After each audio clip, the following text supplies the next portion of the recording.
Three witnesses described finding Mary Phagan's body, Atlanta Constitution, July 30th, 1913. Newt Lee sticks to original story. Despite attempts to confuse Negro, striking feature of day's proceedings was the evident effort on part of Luther Rosser to connect Watchman with crime or show he knew more than he has told. Dorsey says defense is trying to impeach testimony of STARNES. Mr. Rosser declared, however, that all he was trying to do was to test the memory of detective who was among first to investigate the murder of Mary Phagan in Factory. During the second day's proceedings of the Leo M. Frank trial, the sensation for which the morbidly curious have been craning their necks failed to materialize.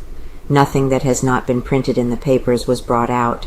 The striking feature of the day's proceedings was the evident effort on the part of Luther Rosser to connect Newt Lee with the commission of the crime, or to show that he knew more about the death of Mary Phagan than he has thus far told. As on the previous day, Lee stuck to his original story, and through hours of what would have been acute torture to a man of refined sensibilities, he was stolid in reiterating the details of how he had found the body, and of Leo M. Frank's words and actions on Memorial Day, when the murder of Mary Phagan was committed. Efforts failed to confuse Negro. Seasoned courthouse officials and old reporters marveled at the way the Negro held out against the crossfire of questions, all aimed to confuse him. When at a loss to understand a question, he would have it repeated to him sometimes half a dozen times, and then he would illustrate his actions and the actions of Frank by graphic pantomime. A drawing depicting a cross-section of the National Pencil Factory played an important part in the day's proceedings. Lee was made to point out on this drawing just what he had done and where he had been in the building the night of the murder.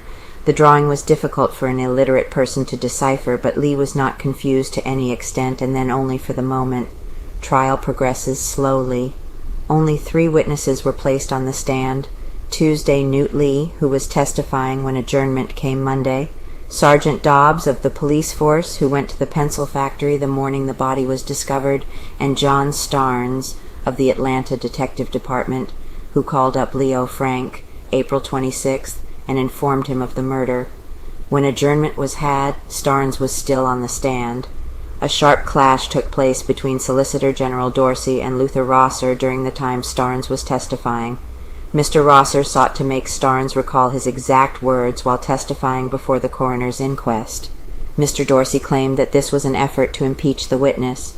Mr. Rosser replied that it was only an effort to test the memory of the witness.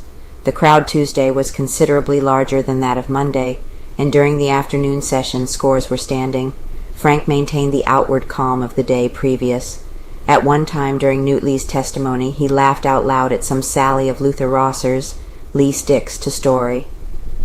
During the 4 hours and 40 minutes that Newt Lee, Negro night watchman at the National Pencil Factory, was on the stand in the trial of Leo M. Frank for the murder on April 26th of little Mary Phagan the Negro, although apparently so ignorant and dull that his interrogators had to put their questions in simplest form and frequently repeat them, stuck literally word for word to his statements before the coroner's jury and to officials.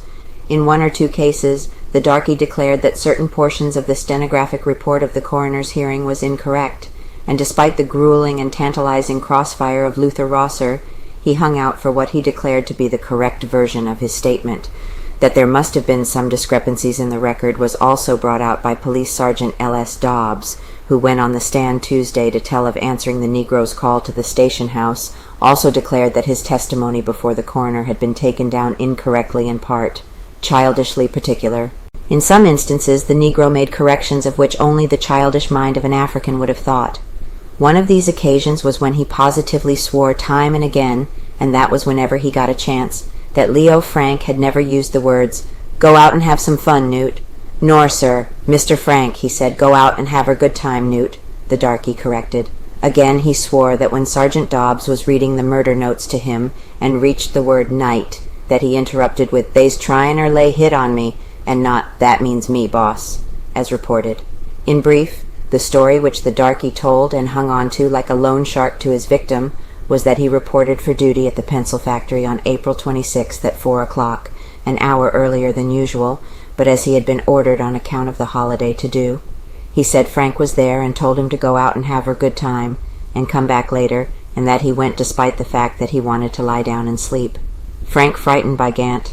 Lee said he came back about 6 o'clock and found Mr. Frank there, and soon aided him in the difficult task of refilling the time clock with a tape.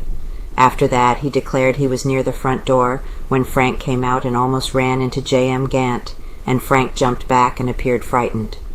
Lee said he thought little of the fear at that time, as the superintendent and Gant had engaged in a row previous to Gant's discharge, and he thought Frank was afraid Gant had come there to whip him. Lee then told of going with Gant to get the latter's shoes at Frank's orders, and of being left alone in the building.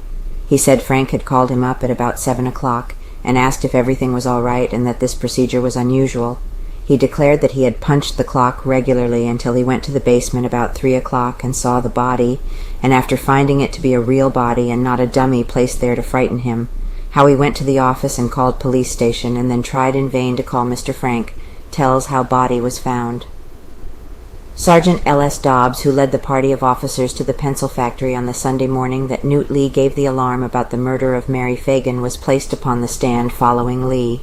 He told of his actions from the time that he started out on the call until he had locked Lee up and had conducted Frank to the basement. The police officer declared that when he reached the place, that Lee was not apparently laboring under excitement, but that he took him in charge at once and made him carry them to the body. He said that he found the girl lying on her face with blood on the back of her head and with a cord tied so tightly around her neck as to cut into the flesh, and that there was also a piece of underclothing tied loosely around the neck.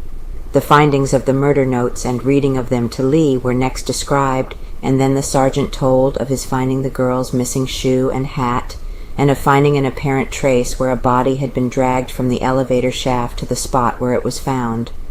The reading of the murder notes to the Negro was next described in detail, as well as the later developments of the officers who examined the body. Sergeant Dobbs also identified the cord and underclothing found around the child's neck, and told of the torn condition of her underclothes, and of a black bruise on her left knee, and also of bruises on her face. Detective Starnes, on stand. Detective J.N. Starnes was the third witness to be placed upon the stand since the trial began. He was called upon Tuesday afternoon and made to tell of the various events from the time he accompanied Sergeant Dobbs to the factory until his testimony at the coroner's inquest. Detective Starnes told of finding the body, and to a great extent his testimony was merely a corroboration of what the police officer had told. It was his testimony in regard to telephoning Superintendent Frank, and his declaration that Frank was nervous when he arrived at the factory that brought down upon him the gunfire of the defense. So fierce was the crossfire here that Solicitor Dorsey accused the defense of trying to impeach him. This Attorney Rosser declared he had no intention of doing, however. Starnes was made to go into detail about the finding of the body, the physical appearance of the basement, and of the demeanor of Lee as well as of the superintendent. After Starnes was dismissed from the stand, there came an argument over the admission of the chart of the pencil factory as evidence, ending with the judge deciding it could be admitted if all lettering was removed, and court adjourned at 5:07 o'clock.